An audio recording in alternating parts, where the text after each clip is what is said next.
He didn't yell, he didn't slam the door, he just went quiet. And that silence did more damage than any argument ever could. If your partner has ever shut down mid-conversation, gone cold, or walked away without a word, you need to hear this, because what you think is happening and what is actually happening inside their head are two completely different things. Here's what almost nobody tells you about the silent treatment. Shutting down is almost never about not caring.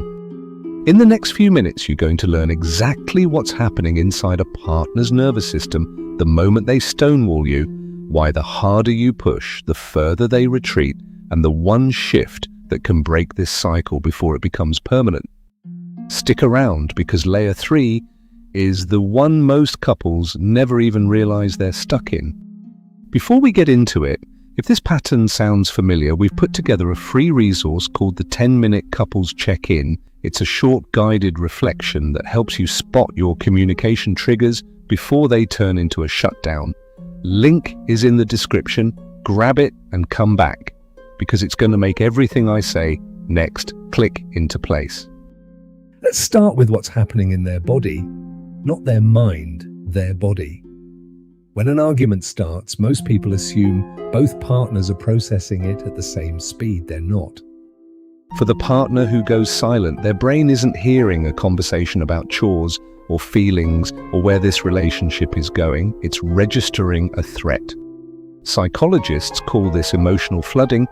Heart rate spikes, adrenaline floods the system, and the prefrontal cortex, the part of the brain responsible for logic and clear speech, goes completely offline.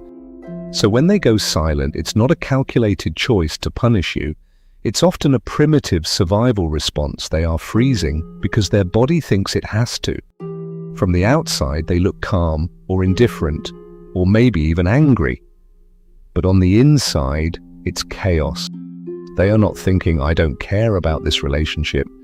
They are thinking, anything I say right now will make this worse, or I don't know how to fix this, and I feel like I'm failing. They don't have the tools in that moment to turn those feelings into words, so their brain defaults to the only option that feels safe: retreat. Silence isn't the absence of emotion, it's a shield against making things worse. And this is where most relationships get stuck. This is the loop that destroys communication before either partner even realizes it's happening. One partner pulls back, the other feels anxious, abandoned, even panicked. So to fix that discomfort, they push harder, more questions, a raised voice following them from room to room.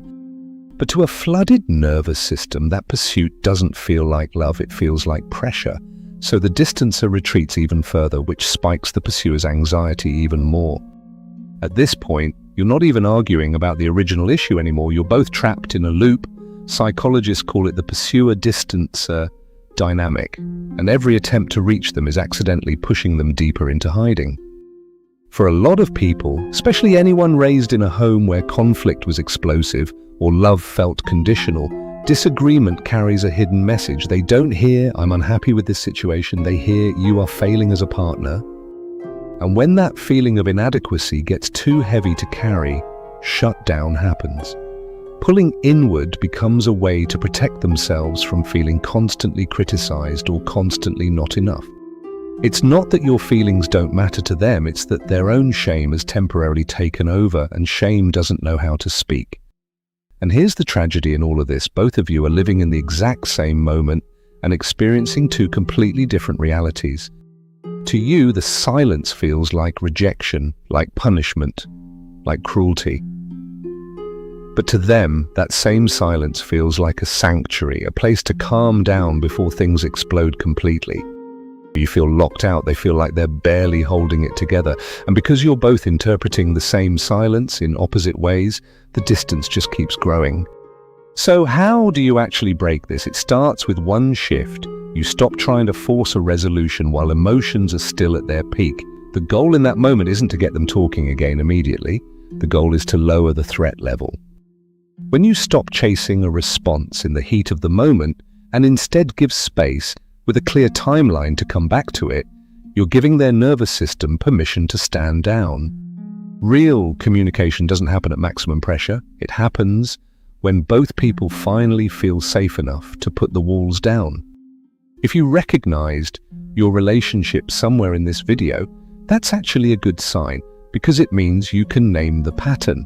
And once you can name it, you can start to change it. Grab the free 10-minute couples check-in using the link in the description. It walks you and your partner through identifying exactly where this cycle starts, without turning it into another fight.